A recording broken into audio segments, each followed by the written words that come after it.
नमस्कार दोस्तों, मैं शांग गुप्ता आपका हार्दिक अभिनंदन करता हूँ अपने चैनल केजी मैथमेटिक्स में। आज का टॉपिक होने वाला है प्लेन और लेक्चर है नंबर 16।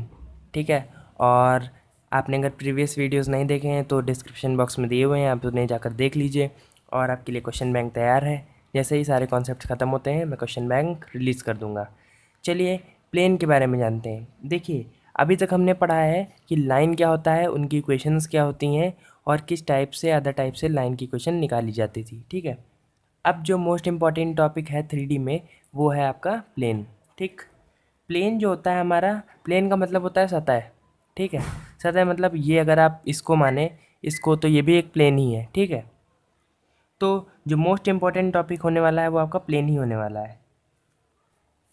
हमें प्लेन में पढ़ना क्या है? प्लेन में हमें पढ़ना है इनकी equations, equation of plane detail में, और बहुत सारी टाइप की क्वेश्चंस आएंगी, लेकिन अगर आप समझ लेंगे तो कभी ज़िंदगी में भूलेंगे नहीं। ठीक है, तो इक्वेशन पढ़ने से पहले हमें जानना होगा कि प्लेन के पैरामीटर्स क्या होते हैं जिन पे प्लेन की इक्वेशंस डिफाइन होती हैं। ठीक है, देखिए पैरामीटर्स, तो वो क्या पैरामीटर्स होते हैं जिन पे प्लेन की इक्वेशन डिफाइन होती है। देखिए पहला क्या होता है कि a perpendicular to a given direction. ठीक है, a perpendicular to the plane, plane पे एक perpendicular in a given direction. देखिए मान लीजिए ये आपका प्लेन है। ठीक है, इस तरीके से कोई एक प्लेन है। ठीक, तो इस प्लेन में एक परपेंडिकुलर होगा। ठीक है, इस तरीके से मान लीजिए ये इसका इस तरीके से है, तो एक परपेंडिकुलर होगा, उसका कोई एक डायरेक्शन होगा। एन कैप बोल दीजिए या एन वेक्टर बोल दीजिए। ठीक है, वो एन कैप और एन वेक्टर आपको मैं आगे पढ़ाऊँगा। ठीक, और ये जो परपेंडिकुलर होना चाहिए, ये क्या होना चाहिए? From a given distance from origin. ठीक, तो ये परपेंडिकुलर क्या होना चाहिए आपका? एक गिवन डिस्टेंस ओरिजिन से होना चाहिए। ठीक, चलिए ये बात तो आपने जान ली। अब चलिए मैं आपको इक्वेशन निकाल के दिखाता हूँ कि इसकी जनरल इक्वेशन या स्टैंडर्ड इक्वेशन बाद में बताऊँगा वो कैसे निकलती है। देखिए मान लीजिए आपका ये प्लेन है एक। ठीक, प्लेन जैसा लग रहा है, पी मान लेते हैं, एक प्लेन दिया हुआ है आपको।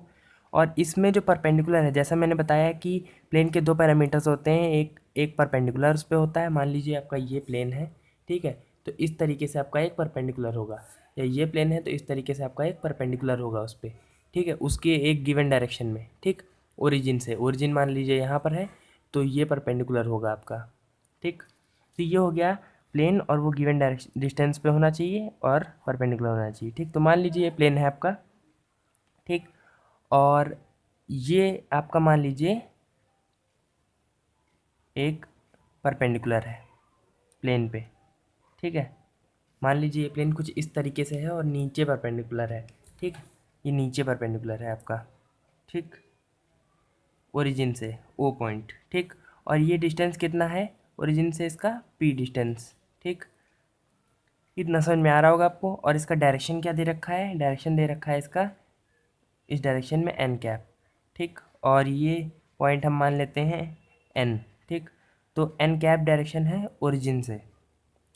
अभी मैंने आपको जैसे लाइन में बताया था कि हर इक्वेशन को निकालने के लिए लाइन की एक आर्बिट्रेरी पॉइंट पी मानते हैं, एक्स वाई जेड। तो उस तरीके से प्लेन में भी हम क्या करते हैं? एक आर्बिट्रेरी पॉइंट पी मान लेते हैं, जो कि प्लेन में ही होता है। ठीक है, और वैसे वहाँ पर लाइन में होता था, यहाँ पर प्लेन में होगा, तो यहाँ पर प्लेन में पी मान लेते हैं। ठीक, एक्स वाई और जेड छोटा छोटा लिखा है मैंने। ठीक है, और ये ओरिजिन से, और इसका क्या होगा आपका direction vector? R. Position vector क्या होगा आपका? R vector from origin. ठीक, तो लेट अ प्लेन पी। ठीक है, प्लेन पी हमने मानी, उस पर क्या माना कि परपेंडिकुलर टू द प्लेन क्या है हमारा? एन कैप है। ठीक है, विच इज़ एट डिस्टेंस, कितना डिस्टेंस पे है? पी, पी डिस्टेंस पे है फ्रॉम ओरिजिन। ठीक है, तो ओरिजिन से पी डिस्टेंस पे हमारा परपेंडिकुलर है, जिसका डायरेक्शन रेशियो क्या है, एन कैप है। ठीक है, एन कैप मान लीजिए, अब डायरेक्शन को साइन निकल आएगा वो बाद में, कोई दिक्कत नहीं है। ठीक है, तो इतना आपने समझा। अब P point, let P x y और z be the point on plane. Plane पे हमने ये क्या कर लिया, एक पॉइंट मान लिया जिसका पोजीशन वेक्टर क्या है, आर वेक्टर।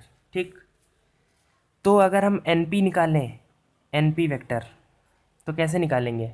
मान लीजिए आप एन पी वेक्टर निकालते हैं, ये वाला एन और पी वेक्टर, एन और पी वेक्टर, तो कैसे निकालेंगे, एन कैप, ठीक है, dot P minus R vector. अब आप कहेंगे एन कैप डॉट पी क्या है, देखिए कोई भी वेक्टर होता है, ठीक है, तो मान लीजिए ए वेक्टर है, ठीक, तो ये किससे मिलके बना होता है, अपने मैग्नीट्यूड से और इसका एक यूनिट वेक्टर से। ठीक, मैग्नीट्यूड और डायरेक्शन, ए कैप, ए का mod of A dot A. तो उसी तरीके से जो ये वेक्टर है आपका, एन वेक्टर मान लीजिए है ये, ठीक है, तो एन वेक्टर का क्या हो जाएगा, इक्वल टू, उसी तरीके से क्या हो जाएगा आपका, एन कैप और साथ में मॉड ऑफ एन। तो वहीं पे मैंने, और ये मॉड ऑफ एन यहाँ पे क्या दिया है, पी दिया हुआ है। ठीक है, मॉड ऑफ एन पी दिया हुआ है, तो मैंने वही यहाँ पर पी लिख लिया है।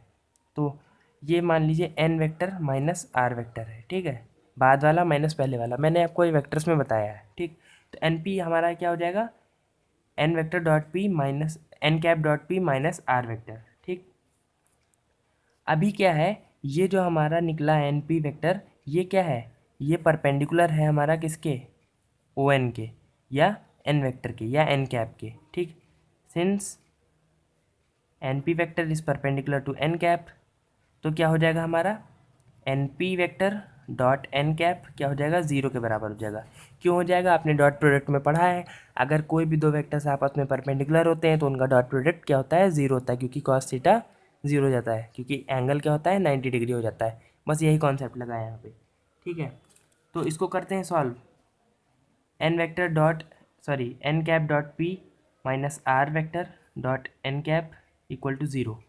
तो इसको सॉल्यूशन में लाएंगे जब इसको, तो ये क्या हो जाएगा, N cap dot P minus R dot N cap equal to zero. ठीक है, इस तरीके से आया। अब इसको क्या लिख, N cap dot N cap क्या हो जाएगा आपका, वन हो जाएगा, N cap dot N cap आपका वन आ जाएगा। क्यों आ जाएगा, यूनिट वेक्टर को यूनिट वेक्टर से मल्टीप्लाई करेंगे, डॉट प्रोडक्ट सेम है। ठीक है, तो क्या हो जाएगा, वन हो जाएगा। A vector dot A vector क्या होता है, वन होता है, क्योंकि डॉट प्रोडक्ट सेम का वन होता है। ठीक, तो P equal to R vector dot N cap. ठीक है, या इसको हम लिख सकते हैं R vector dot N cap equal to P, और यही हमारा क्या हो जाता है, जनरल इक्वेशन। अभी ध्यान दीजिए, ये स्टैंडर्ड इक्वेशन नहीं है, ये है general equation of plane from origin, from origin. जब आपकी बात करी जा रही है ओरिजिन से पी डिस्टेंस पे ये है प्लेन। ठीक है, और एन कैप क्या है, direction ratio of perpendicular to the plane. ठीक है, direction ratio of perpendicular to the plane, N cap हमारा है direction ratio of the perpendicular to the plane. ठीक, तो ये बात रही। अभी क्या है, आपने ये जान लिया direction ratio perpendicular to the plane, समझ में आपको ज़्यादा नहीं आया होगा। तो देखिए, R vector dot N cap equal to P क्या रिप्रेजेंट करता है, ये रिप्रेजेंट करता है इक्वेशन ऑफ प्लेन जब पी डिस्टेंस क्या है हमारा, ओरिजिन से है। ठीक है, पी डिस्टेंस हमारा ओरिजिन से है। तो एन कैप क्या होता है हमारा, ये मान लीजिए प्लेन है आपका इस तरीके से, तो ये और ये आपका क्या है इस पर, ये आपका है इस पर परपेंडिकुलर टू द प्लेन। ठीक, तो इस परपेंडिकुलर का डायरेक्शन रेशियो, ये जो परपेंडिकुलर आपको मैं बता रहा हूँ ये वाला, इसका डायरेक्शन रेशियो है ये एन कैप। ठीक, ये देखिए एन कैप जो परपेंडिकुलर ड्रॉन है इस पर। ठीक, और पी क्या है, वो डिस्टेंस है ओरिजिन से परपेंडिकुलर की, ये ओरिजिन है मान लीजिए, तो ये डिस्टेंस, पूरा डिस्टेंस, ये वाला पूरा पूरा डिस्टेंस। ठीक, ये हो गया आपका पी। तो इतना आपको समझ में आ गया होगा। ठीक है, चलिए अब बात करते हैं स्टैंडर्ड इक्वेशन क्या होगी प्लेन की। स्टैंडर्ड इक्वेशन देखिए निकालते हैं, स्टैंडर्ड इक्वेशन लिख लेते हैं हेडिंग, स्टैंडर्ड इक्वेशन। ठीक, तो हमने पीछे आपको जनरल इक्वेशन क्या पढ़ाई, R dot N cap equal to P, ये है आपकी general equation, R dot N cap equal to P. ठीक है, अगर एन कैप को हम लिखना चाहें तो क्या लिख सकते हैं, N vector upon mod of N लिख सकते हैं, N vector upon magnitude of N, यही तो होता है एन कैप। ठीक है, तो इसको अगर हम यहाँ पर रख दें एन कैप की जगह तो क्या आ जाएगा, ये R vector dot N vector upon mod of N equal to P, और इसको और क्या लिख सकते हैं, R vector dot N vector equal to P dot mod of N. ठीक, या इसको लिख सकते हैं R dot N vector equal to D. ठीक है, यहाँ पर डी क्या है, डी हमारा यही P dot mod of N का रिप्रेजेंटेशन है। ठीक है, डी इक्वल टू मान लीजिए डी है। ठीक है, तो हमारी यही क्या हो गई, R dot N vector equal to D, ये हो गई स्टैंडर्ड इक्वेशन। ठीक, यहाँ पर डी इक्वल टू क्या है, P dot mod of N. ठीक है, ये आपको याद रखना है, क्योंकि जब आपको मान लीजिए स्टैंडर्ड इक्वेशन दे दी जाएगी, ठीक है, और आपसे बोला जाएगा कि वैल्यू ऑफ पी निकालिए, वहाँ वैल्यू ऑफ पी नहीं बोला जाएगा क्योंकि पी कोई वेरिएबल ये स्टैंडर्ड नहीं है। ठीक है, तो पी बोला जाएगा आपको डिस्टेंस फ्रॉम द ओरिजिन निकालिए आप, तो कैसे निकालेंगे आप, आपको डी की वैल्यू दी होगी। ठीक है, और डी नेगेटिव नहीं होना चाहिए अगर राइट साइड में लिखा है। ठीक है, राइट साइड में डी नेगेटिव, क्योंकि डी क्या होती है, डिस्टेंस होती है हमारी। ठीक है, तो डी अगर आपको दिया है, एन दिया है, तो आप उसका मॉड अपने एन निकाल लेंगे और पी उससे आपको निकल आएगा। ठीक, तो ये आपको याद रखना है ये चीज़। ठीक, चलिए मूव ऑन करते हैं नेक्स्ट टॉपिक पे।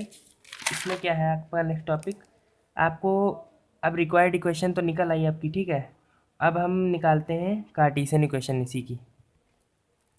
ठीक, आर वेक्टर क्या है आपका, एक्स आई कैप प्लस वाई जे कैप प्लस जेड के कैप। भाई पॉइंट एक्स वाई जेड है तो आर वेक्टर क्या लिख सकते हैं, एक्स आई प्लस वाई जे प्लस जेड के। ठीक, और एन वेक्टर क्या हो जाएगा आपका, ए आई cap plus B J plus सी के। मान लीजिए ए बी सी आपके डायरेक्शन रेशियो है, तो उसका वेक्टर क्या हो जाएगा, ए बी सी आई जे और के साथ। ठीक, तो अगर इसकी हम वेक्टर इक्वेशन लिखना चाहें तो कुछ नहीं करना, क्या है आपको डॉट प्रोडक्ट निकाल देना आर डॉट एन का। डी तो आपका पैसे ही जो है आपका, डी आपका क्या है, कांस्टेंट है, तो आर डॉट एन क्या हो जाएगा, a x b Y plus C z, a x plus B Y plus C z equal to D. ठीक है, a x plus B Y plus C z equal to D. ठीक है, या हम इसको लिख लें a x plus B Y plus C z, ठीक है, plus D equal to zero, और ये हो गई आपकी मोस्ट जनरल इक्वेशन। ठीक है, c z equal to d, c Z plus D equal to zero. अगर ये डी इधर माइनस में ले आएंगे, ठीक है, तो डी क्या होता है हमारा यहाँ पे कांस्टेंट होता है। जैसे आपने लीनियर इक्वेशन पढ़ी थी, a x plus B Y plus c equal to zero, उसी तरीके से यहाँ पर अगर जेड एक्सेस और आ जाती है 3D में, तो इक्वेशन क्या बन जाएगी, a x plus B Y plus C Z plus D equal to zero. यहाँ पर सी कांस्टेंट था, यहाँ डी कांस्टेंट है। ठीक है, तो इस तरीके से आपकी इक्वेशन बन जाती है। ठीक है, और यहाँ पर ए बी सी क्या है, ए बी सी हमारे वो डायरेक्शन रेशियो है, डायरेक्शन रेशियो ऑफ क्या है, perpendicular to the plane, plane के जो परपेंडिकुलर है ये चीज़। ठीक, इसके डायरेक्शन, इसका डायरेक्शन रेशियो ये हमारा ए बी सी है, a x plus B Y plus C Z plus d में ए बी सी क्या है आपका, direction ratio of perpendicular to the plane. ठीक, इसी इक्वेशन को आप जनरल इक्वेशन भी कह सकते हैं। ठीक, जनरल फॉर्म ऑफ प्लेन इसे फॉर्म कहेंगे। ठीक है, जस्ट लाइक आपने लाइन में ये पढ़ी थी, तो जनरल फॉर्म प्लेन में क्या हो जाएगी, ये वाली जनरल। ठीक, कि अगर आप कोई भी प्लेन चाहते हैं तो उसकी general form A x plus B Y plus C Z plus D equal to zero के बराबर होगी। ठीक है, अभी हमको क्या फाइंड करना है, अभी हमको फाइंड करना है equation of plane in different condition. जब आपको ये दिया हो वो दिया हो और अब इक्वेशन निकालिए प्लेन की। अब इस तरीके से जैसे हमने लाइन में पढ़ा था, एक पॉइंट दिया है, ठीक है, और आपको एक पैरेलल वेक्टर दिया है तो निकालिए, या दो पॉइंट दिए हैं तो निकालिए लाइन की इक्वेशन। उसी तरीके से अब हमको यहाँ पे क्या पढ़ना है कि डिफरेंट कंडीशन में प्लेन की इक्वेशन क्या होगी। चलिए जानते हैं, तो चलिए पढ़ते हैं। देखिए, इक्वेशन ऑफ प्लेन हमने आपको पढ़ानी है। ठीक है, और पहली कंडीशन क्या होगी, इक्वेशन ऑफ प्लेन निकालनी है कब, जब plane passes through a given point, जब plane through a given point a x1 y1 z1 and perpendicular to the given direction n vector, ये वाला। ठीक, समझ में आ गया आपको। इक्वेशन ऑफ प्लेन निकालनी जब वो एक पॉइंट उसमें लाई कर रहा हो ए, और जब उसका गिवन एक परपेंडिकुलर जो उसके साथ है उसका डायरेक्शन रेशियो गिवन है। ठीक, तो देखिए मान लीजिए आपकी प्लेन ये है, अभी हम इक्वेशन निकाल रहे हैं, ठीक है, कोई क्वेश्चन नहीं है ये। ठीक, तो मान लीजिए ये आपकी प्लेन है, इस तरीके से प्लेन है, ठीक है, और ये मैं लाइन नहीं खींच रहा हूँ कोई, ये आपको समझाने के लिए एक पॉइंट बना रहा हूँ। मान लीजिए और आपका एन वेक्टर ये है डायरेक्शन रेशियो जिसका, जो कि ये परपेंडिकुलर है, परपेंडिकुलर टू द प्लेन मैंने ये दिखाया है। ठीक, मान लीजिए ए पॉइंट आपका यहाँ पर है, x1 y1 z1। ठीक, इसकी ओरिजिन से डिस्टेंस क्या है, ओरिजिन से डिस्टेंस कुछ होगी, मतलब नहीं है मुझसे। मान लीजिए इसका पोजीशन वेक्टर ए है, from the origin A vector position से वेक्टर। ठीक, और मैंने आपको क्या बताया था, हर इक्वेशन को निकालने के लिए एक आर्बिट्रेरी पॉइंट चाहिए पी। ठीक है, और उसका पोजीशन वेक्टर क्या होता है, आर वेक्टर होता है पोजीशन वेक्टर फ्रॉम ओरिजिन, और पी का कोऑर्डिनेट क्या होता है, एक्स वाई और जेड। ठीक, इतना तो आपको समझ में आ रहा होगा कि ए पॉइंट लाई कर रहा है प्लेन पे, ठीक है, और पी आर्बिट्रेरी पॉइंट है जिससे इक्वेशन निकालेंगे। एन वेक्टर क्या है हमारा, एन वेक्टर वो आपका परपेंडिकुलर है जो कि प्लेन से बना हुआ है, ये वाला। ठीक, उसका डायरेक्शन रेशियो आपका दिया हुआ है गिवन। ठीक है, तो चलिए अगर आपसे मैं कहूँ कि ए पी वेक्टर निकालिए तो आप निकाल लेंगे, बिल्कुल निकाल लेंगे। कैसे निकालेंगे, ए पी वेक्टर बोला है, ठीक है, तो बाद वाला माइनस पहले वाला, आर वेक्टर माइनस ए वेक्टर। ठीक है, हो गया, इतना तो आपको समझ में आ रहा होगा, वेक्टर्स में पढ़ाया था मैंने, आर वेक्टर माइनस ए वेक्टर। ठीक, ए पी निकल आया आपका, और सिंस ए पी वेक्टर क्या है, ए पी वेक्टर हमारा क्या हो जाएगा, इस वेक्टर के परपेंडिकुलर हो जाएगा। ठीक, एन वेक्टर के कैसे हो जाएगा, देखिए ये ए पी क्या है हमारा प्लेन में है मान लीजिए, ठीक है, इस तरीके से मान लीजिए ये पॉइंट है आपका ए, ठीक है, और ये पॉइंट है आपका पी, इसी तरीके से देखिए ये ए है ये पी है। ठीक, तो ये ए है ये पी है। ठीक, और आपका ये वेक्टर आपका बना हुआ है इस तरीके से परपेंडिकुलर, एन वेक्टर मान लीजिए यहाँ है एन वेक्टर, यहाँ पर जैसे मैंने बनाया है इस पे परपेंडिकुलर बना है, तो अगर यहाँ परपेंडिकुलर है, ठीक है, तो यहाँ अगर इसको कर देंगे तो ये भी इसके भी तो परपेंडिकुलर होगा। समझ में आ रहा है आपको बात, यही बात मैं समझाना चाहता हूँ आपको कि आप इसकी एनालिसिस करिए। अगर आपने एनालिसिस एक बार कर ली तो आप क्वेश्चन कभी गलत नहीं करेंगे। देखिए ये ए पॉइंट है ये पी पॉइंट है, ये ए पी वेक्टर है और ये एन वेक्टर है जो परपेंडिकुलर है, तो ये इसके भी ए पी के भी तो परपेंडिकुलर होगा, ये देखिए परपेंडिकुलर ही तो है। ठीक, इस वजह से since A P perpendicular to N vector, क्योंकि ए पी परपेंडिकुलर है एन वेक्टर के, तो डॉट प्रोडक्ट क्या हो जाएगा, A P dot N vector equal to zero. ठीक, तो R vector minus A vector dot N vector equal to zero. ठीक है, और यही इक्वेशन बन जाती है हमारी when a point is given और एक perpendicular to the plane is given. ठीक, ये इक्वेशन बन जाएगी, लेकिन ये क्या इक्वेशन होगी, वेक्टर इक्वेशन होगी। ठीक, इक्वेशन वेक्टर। अगर कार्टेशियन करनी है, ठीक है, कार्टेशियन मान लीजिए, कार्टेशियन इक्वेशन कोई बड़ी बात नहीं है, कार्टेशियन इक्वेशन निकालना आपके लिए, देखिए निकाल देता हूँ आपके लिए। आर वेक्टर है माइनस ए वेक्टर है, कर दीजिए। आर क्या दिया है, x one y one sorry x y z, और ए वेक्टर क्या है x one y one z one. ठीक, इतना दिया है, तो कैसे लिख सकते हैं, x minus x one i cap, क्योंकि पोजीशन वेक्टर में लिखना है, y minus y one j cap plus z minus z one k cap. ठीक, अभी ये पूरे का क्या है, डॉट प्रोडक्ट है एन वेक्टर के साथ, और एन का मान लीजिए डायरेक्शन रेशियो आपको दिया है, ठीक है, ए आई प्लस बी जे प्लस सी के। ठीक है, तो इसको लिख लेंगे ए आई प्लस बी जे प्लस सी के। ठीक, इक्वल टू ज़ीरो है। ठीक, ये ज़ीरो इक्वल टू है, तो ये डॉट प्रोडक्ट क्या करना है, आई का आई के साथ, बी का जे के साथ, के का के साथ ऐड कर दीजिए तीनों को, तो इक्वेशन क्या निकल आएगी, a x minus x one plus B y minus y one plus C z minus z one. ठीक, ये आपकी इक्वेशन निकल आई, समझ में आ रहा है आपको। ठीक है, और ये जो इक्वेशन निकाली है इक्वल टू ज़ीरो, ठीक है, ये जो इक्वेशन निकाली है ये द मोस्ट इम्पॉर्टेंट इक्वेशन है इस पूरे प्लेन चैप्टर में। ठीक है, इक्वेशन ऑफ प्लेन, एक कार्टेशियन में ये द मोस्ट इम्पॉर्टेंट इक्वेशन है, इसको आप बिल्कुल रट लीजिए, a x x minus x one plus B y minus y one plus C z minus z one. ठीक है, कोई आपको रटने की ज़रूरत नहीं है, आप 2 बार 3 बार लिखेंगे अपने आप, आपको पहले तो समझ में ही आ गया होगा कैसे निकली है इक्वेशन, ठीक है। A x minus x one b y minus y one plus C z minus z one, ठीक है। तो ये एक्स वन वाई वन और जेड वन क्या है आपके, ये है आपके पॉइंट, ये आपका पॉइंट है। एक्स वाई जेड क्या है आपका, ये वाला पॉइंट है। और ए बी सी क्या है आपके, ये डायरेक्शन रेशियो है परपेंडिकुलर के इसमें, ठीक है। मान लीजिए आपसे कहा जाए if you are given a point, ठीक। मान लीजिए आपको पॉइंट ए दिया जाए, इसी तरीके से एक्स वन वाई वन और जेड वन, ठीक है। और अगर आपको इक्वेशन ऑफ प्लेन माननी है तो आप मान सकते हैं इक्वेशन ऑफ प्लेन, क्या मान लेंगे आप, यही मान लेंगे, ये वाली इक्वेशन ऑफ प्लेन, ठीक।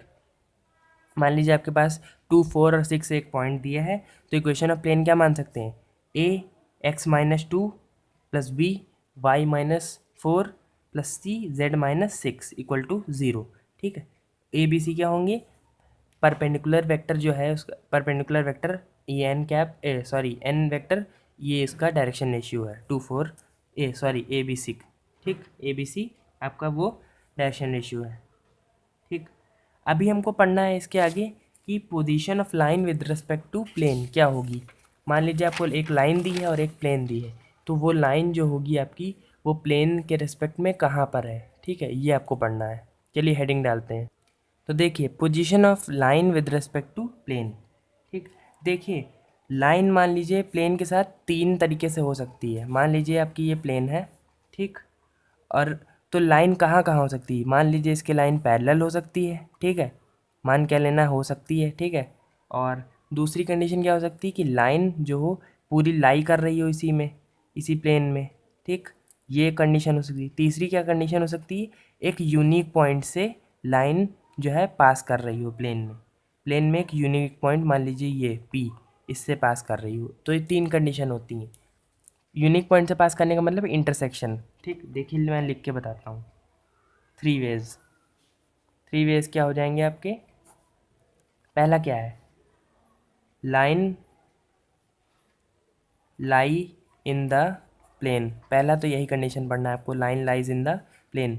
लाइन जो है वो कम्प्लीटली मान लीजिए प्लेन है और ये लाइन इसी में लाई कर रही है, ठीक है, इसी प्लेन के अंदर लाई कर रही है।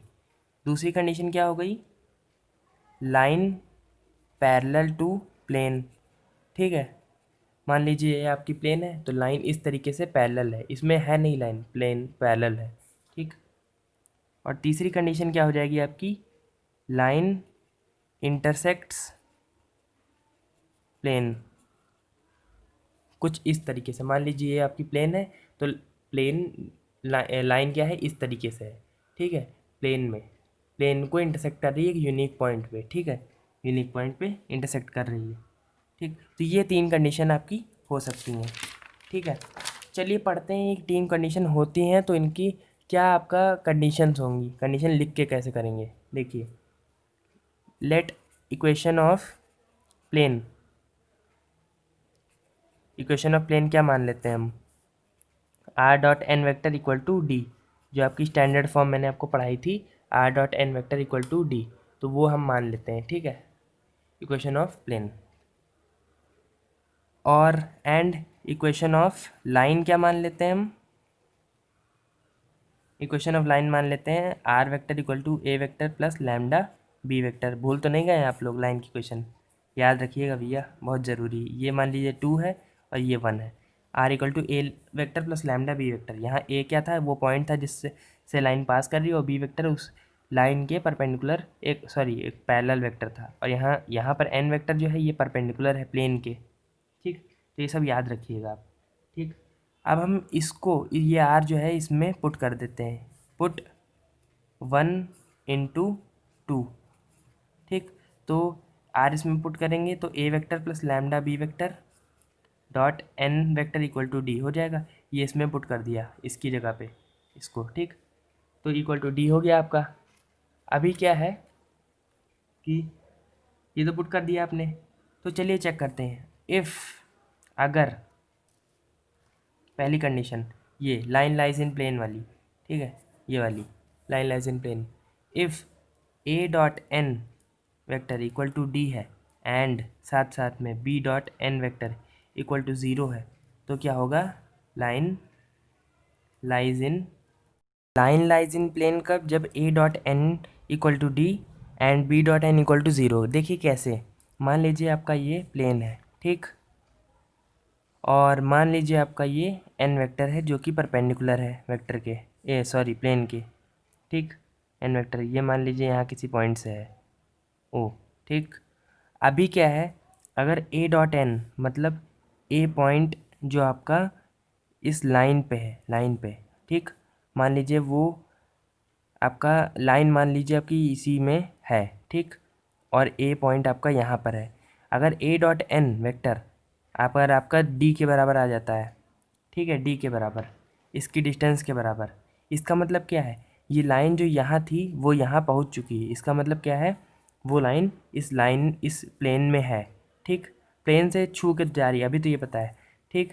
अगर B dot N equal to zero है, B dot N equal to zero क्या मतलब हुआ, मतलब लाइन में जो पैरेलल वेक्टर है बी, ठीक, और जो प्लेन का ये परपेंडिकुलर वाला है, लाइन का मान लीजिए पैरेलल वेक्टर बी ये है, ठीक, और प्लेन का परपेंडिकुलर ये है, तो अगर ये दोनों आपस में ज़ीरो हैं, मतलब इनका डॉट प्रोडक्ट ज़ीरो है, यानी ये परपेंडिकुलर है, इसका मतलब क्या है, line completely lies in plane. देखिए मान लीजिए प्लेन है, ये आपकी लाइन थी, अगर A dot N equal to D है, इसका मतलब क्या है, इसका मतलब ये है, पहले छोड़िए, पहले B dot N equal to zero समझिए। मान लीजिए ये परपेंडिकुलर है आपका, ठीक है, प्लेन के, और ये लाइन है, ठीक। तो ये अगर आपकी लाइन है और ये परपेंडिकुलर, अगर ये दोनों आपस में परपेंडिकुलर हो गए, ठीक है, तो B dot N equal to zero हो जाएगा, ठीक। और B dot N equal to zero होने का मतलब लाइन पैरेलल है, ठीक है, इसके।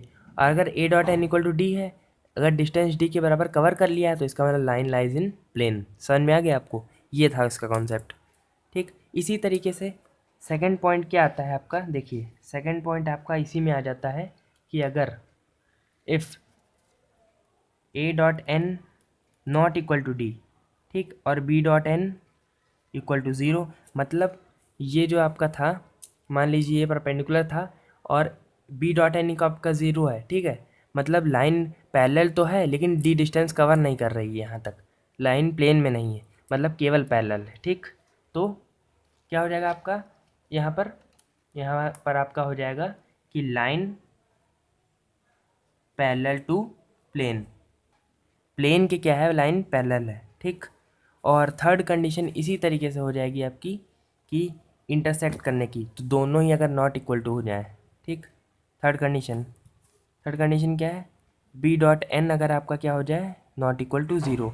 अगर बी डॉट एन ही अगर नॉट इक्वल टू ज़ीरो हो जाएगा तो भी काफ़ी है कि लाइन इंटरसेक्ट करे, मतलब मान लीजिए ये इस तरीके से है आपका प्लेन, तो लाइन इस तरीके से इंटरसेक्ट करे आपकी, ठीक है, ये पॉइंट पी होगा यहाँ पे कुछ, उससे लाइन क्या करेगी, पास करेगी, ठीक। देखिए मान लीजिए आपका प्लेन है और ये आपकी लाइन है, तो ऐसे इस तरीके से आपका क्या करे, लाइन में इंटरसेक्ट करे।